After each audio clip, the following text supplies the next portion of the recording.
All right, hey guys, Tyler Dohar, JRM Dohar here. Just wanted to recap the weekend I had. There was a little bit of a big thing kind of going on. We got to really see NASCAR Ignition for the first time in full action and swing.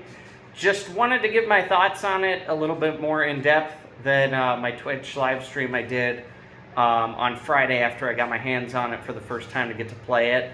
I don't have any gameplay videos to give you guys, so if you're looking for that, I'm sorry, you're in the wrong place. Reason being is I wanted to respect the developers. I feel like there could have been things that they don't want people to see yet. I want to respect that. There's some stuff that they're still editing and finishing up, like getting liveries on the crew suits of the pit crew. So just out of respect for them, I didn't want to take a video of an incomplete product because it's still in demo mode. It's very much in a demo mode with restricted access. So again, respect to those guys. That's why you won't see any gameplay video from me or any pictures. I'm just going to tell it to you like it is and kind of how I felt about it and what I'm hoping to see come from it as we get more hands-on and later in the development process. So I'll try to break it up by segments as best I can to help you guys out to find what you want specifically to know about. So let me first begin with just the scene as it was. I'm sure all of you are familiar, but it was a 3-lap race at Daytona in BJ McLeod's number 78. Moderate assists were on. The weather, I'll get to why that's important. The weather was set to partially cloudy and just ambient temperature, no variable temperature there. And that was it, 40-car field, so have at it. You restarted randomly wherever you wanted, or wherever you could, I should say. So that kind of sets the stage. So at the beginning, once you load in, it kind of has a menu similar to NASCAR Thunder 2003, if you guys remember. You see the car there, track, and then stuff. And so it's a pretty cool menu layout. I really dig it. It's really awesome. I think there were 4 options in the menu. It was, career, race now, online, and then I think settings, options, paint booth, customization. I forget the name of the tab. So that was kind of the basic overview. Obviously, didn't go into career mode, didn't go into online. Some people went into settings, and there were, some people tried to go to the paint booth, but there was nothing there, loaded in. It was just all blank cars. So again, we haven't seen it. Hearing very good things though from that team, so I'm excited for what it could have, but nothing to base it off of. We're going to focus on just the race now and kind of some other features, that kind of assemble around that. So in the race now, you obviously have a kind of wide menu that you go into when you go to the race now. You have the ability to kind of change up how you want to do it. It's old school where you got 2 practices, qualifying and race. You could change up your race weekend however you want. You could set it up to where you just go qualify and race. You could do 1 practice, both practices, practice and race, or flat out just race, which is what this was. But you have the option to kind of change up the race weekend before you actually load in, which is pretty cool. You don't have to skip sessions and stuff. It makes it pretty easy. Next to that start weekend that kind of highlights how you selected it was the driver selection. I didn't go through all the drivers out of respect again for them. There might be some stuff that is unfinished or anything like that. So they said BJ McLeod car. That's what I did. That's what I helped everybody who I helped through the test session, the demo play, select BJ McLeod's car, just so there was no ambiguity, nothing strange. Next to that was track. Again, only went to Daytona, didn't mess with any other track out of respect for the developers. So I can't tell you what's in the game, what's not. Again, I would assume all cup tracks are in the game, which I believe is true, especially highlighting the newer ones, Bristol Dirt, Coda, Nashville. But again, I didn't view that out of respect for them. The next option was to change the options for the race weekend. Here's where you had a bunch of different things you could do, which are really cool and haven't really been talked about. So I want to expand on that. You get the ability to pick the field size. Now, why is that significant? It kind of lets you build things in a scenario. You want to do a quick shootout and maybe, be outside the top 20, try to get from like 24th to 1st. You could do that. There is no test mode to my knowledge, but this is a great way for those of us like me who like to test, where you can have the field set to be just yourself, and that's fine. You could pit, do whatever. That's pretty cool. I think it's nice because test mode is a little redundant. You don't really need it necessarily, in my opinion. So having the ability to adjust field size is going to be a key thing, because maybe you want to test it out with a little bit of draft from an AI, but mostly run the session by yourself. You can do that. So I think it gives you a wide variety of flexibility. Next option was, as I was kind of talking about earlier, you have the ability to change the cloud cover. It does affect the handling a little bit. Again, I'm basing it off of a 3-lap race where tire wear was off, but I could feel some handling changes even with moderate assist. You can also change the temperature manually if you'd like. It can also just be automatic. It doesn't matter. You can kind of get away with either. You could change the temperature. Because I didn't go to other tracks, I couldn't tell you if the temperature change is the same, or I think it was 65 to 90 degrees, but that was Daytona. I couldn't tell you if like Bristol would be different, where you could get it colder. So I'm not sure how the customization goes in that regard, because again, I didn't test it on another track. And then you can change, the race distance. I think off the top of my head, it was 2%, 5%, 15%, 25%, 50%, 100%. There may have been 35 in there, but I don't recall. I don't think so. So as far as I remember, that was the race lengths that were available, at least. I don't recall ever changing those or racing on a different mode, or I just raced the 2% that they had, 3 laps, and that's all I did.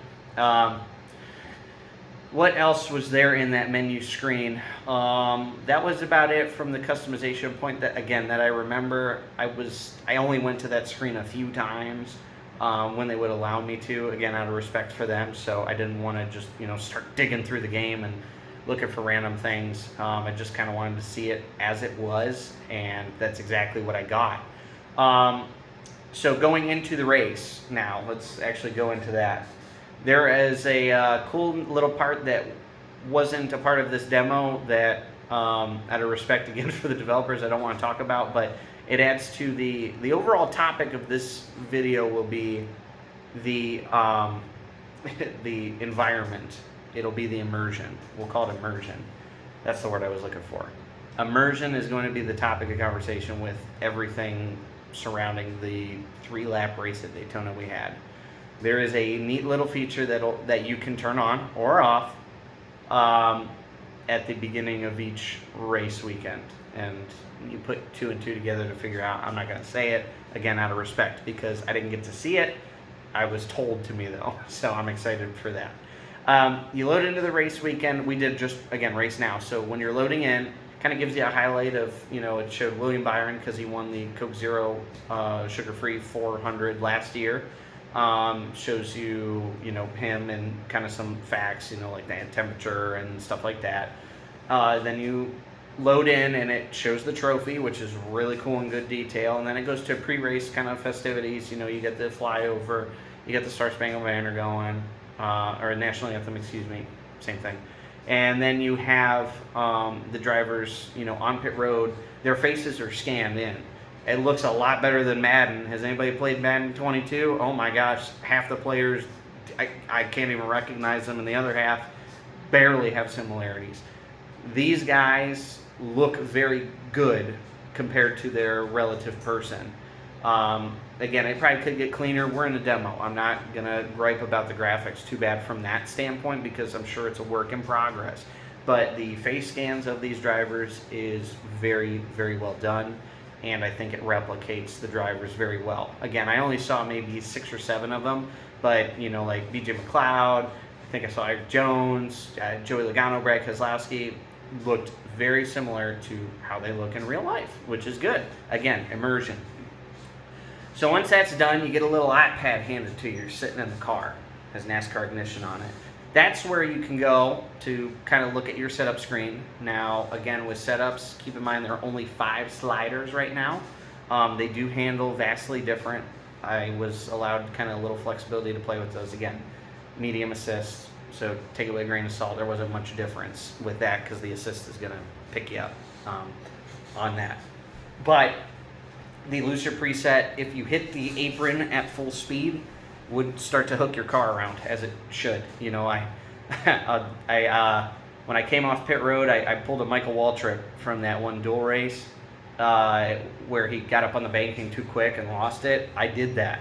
I think I had the assist turned to low on that one when they allowed me to kind of play around with it a little bit. I didn't go all the way off. I just turned them low.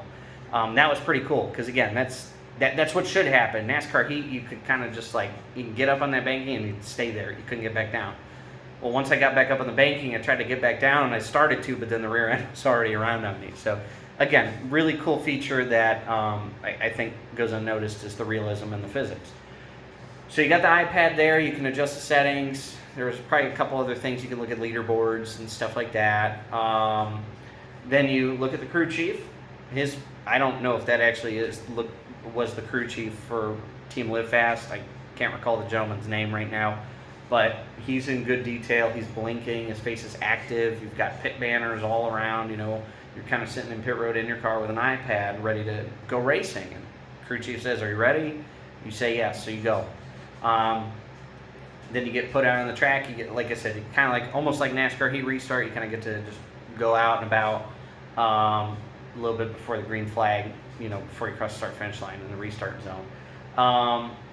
Starts were a little janky. Again, I'm sure it's something they're going to clean up. You know, some AIs would like go on the tri-oval apron for a second and then come back. No big deal.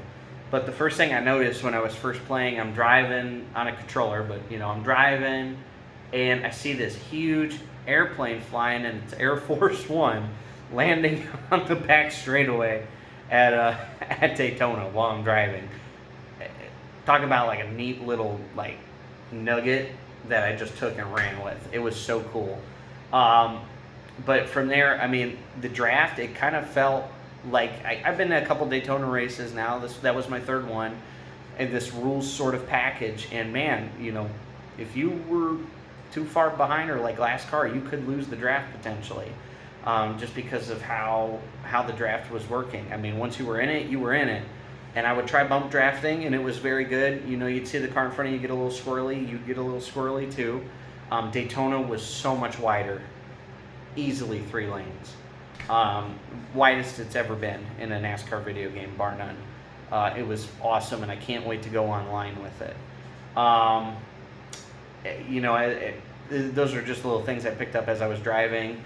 You know, the crowd would move, the flags would move. There was a lot of detail. You know, Sunoco branding was actually on the infield, like gas station thing. A lot of detail. I believe you could even see the trailers, you know, like the NASCAR haulers were there. A lot of good stuff to really, you know, just sort of pick apart. But if I'm talking about the driving physics specifically, it makes it feel like you're more in the earth. NASCAR Heat, it kind of feels like you're on ice. You're kind of gliding, if you will. This one, it feels like you're down into the ground and into the earth. And you're really having to work the tires, you know, around and working with grip. And if you tried to change lanes in the middle of the corner, you could see the sacrifices you would make. NASCAR Heat, you can kind of get away with it. Maybe not scrub off too much speed, but here, you know, it was apparent if you were moving. You saw it in the Cup race, you know, when guys would change lanes in the corner, dramatically altered their handling, and that was the case here.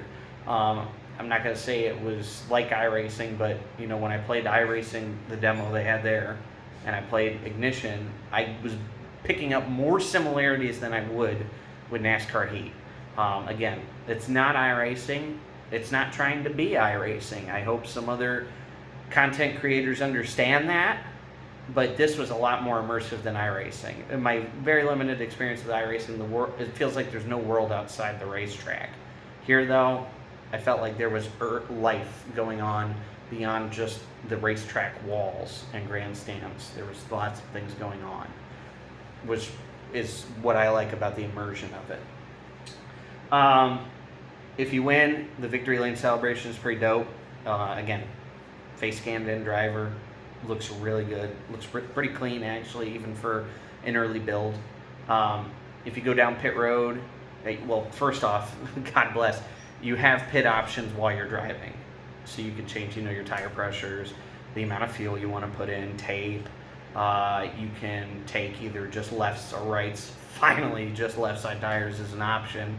4 tires, repair your damage. It could be either, just the cosmetic or if you have actual mechanical damage. If you go down pit road, again, I didn't take a video for some unfinished stuff, but, some of the cutscene transition was a little rough, but again, early build. But when you go down pit road and you're repairing damage, you can get, a guy hitting your car with a hammer or a bat, a saw, and tape. And they'll hand you a water bottle. There's different cameras in the pit crew from different angles. It's not just that set angle like in NASCAR Heat. So take with that and run as you will. I'm not going to say specifically what, because I want there to be a surprise. I don't want to just give everything away.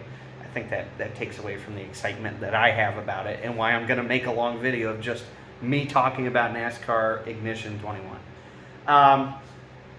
So that about wraps up everything that I experienced from it, everything I took away.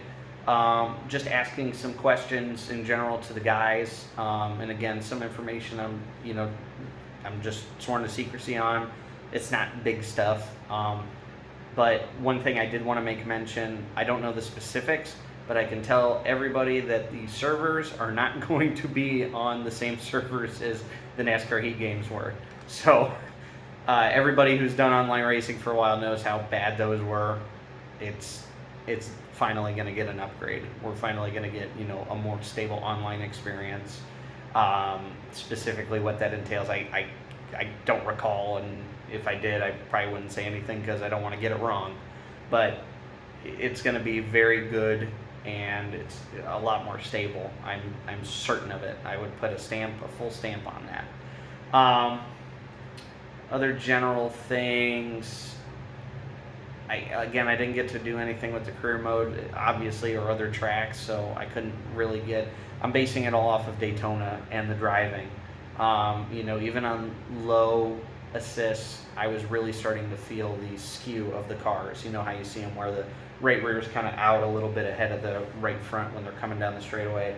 I felt that skew. I really did. Roof flaps deployed when you flipped. There's sparks. A lot of the crashes that I saw from other people, myself, looked very realistic. Like, I could see a car doing that. It's not where where you're running backwards and you start hitting cars. You're not going 80 feet in the air, and it's kind of mostly down to earth. You get some flips, but it makes you feel like this could really happen. I could see this happening. Other than that, it's all just about the excitement I have for it, guys. Hundreds of people played that game. I helped, probably about 150 people myself, but hundreds of people played the game. On Saturday alone, I was kind of there Friday, but I wasn't there for too long. Doing it on a controller, almost everybody, 99.9% of the people that played it, kids, adults, guys my age, guys a little older, guys a little younger, had nothing but positive things to say, like, wow, this is a big improvement over the last one. And again, with such a limited sample size of what you could do, I'm more than ecstatic about the future of this game and of the motorsport titles. Think about it from this perspective, and this will be my parting thoughts. This game was built from the ground up. It was built in about 2.5 years, give or take, from the ground up. Think of all the times in NASCAR Heat's life cycle where we got a game update, and then we found 3, 4, 5 issues that rose as a result of a game update to fix something that we had already talked about with the developers. That was the problem with the code of the game. I'm not an expert, I'm not an IT person, but to put it in layman's terms, the code of the game, the heart and soul of the NASCAR Heat games, was based off of a code from 2001, NASCAR Heat 2002, or the first NASCAR Heat, I should even say. The team that was working on it in 2017, 2016 through 2020, it was with that code. They didn't build it. They didn't grow up with that code. It was before some of them were probably even, into computers. They were trying to take that code and fix so many things for us and give us a better experience. But it was so archaic that it created so many issues. Now, the team is working with a code they built, that they can adjust more easily, more readily, without issue, and help us out. I'm not saying this game is going to be perfect. I don't want to set that expectation. There are certain things that are missing that they are aware of and trying to implement as healthily as they can while still releasing the game in as best the condition as they want. If that comes at the sacrifice of public lobbies immediately, of custom setups immediately out of the gate, I am okay with that, even as a Pro League driver, even as a passionate, diehard, competitive driver. I'm okay with it because I understand the direction that it's going, and where we're headed is worth a lot more than both of those things immediately off of this game. Take with it what you will, guys. I hope you enjoyed. I know it's just me talking, but I want to get the excitement up and give you an honest perspective. I know it's not iRacing. I'm not trying to pretend like it is. I'm not the one who was sitting there practicing it and demoing it, saying all the things that iRacing does that this game doesn't. But what I am going to tell you is what this game does compared to what we've had. And I would say I have 100% confidence it's going to be the best NASCAR console game we have ever seen. Online better than 09 and more stable than 09. Career mode that's going to have just as much depth as NASCAR Thunder 2004. And it's going to have as much excitement in playing the play now as like NASCAR 06, NASCAR 07 did. I'm really excited, guys. I hope you guys are too. If you have any questions, please feel free to comment or DM me, Twitter, Facebook, whatever. I'll answer them as honestly and openly as I can, depending on what information you're asking from me. Take care, guys, and I'll see you on the track soon.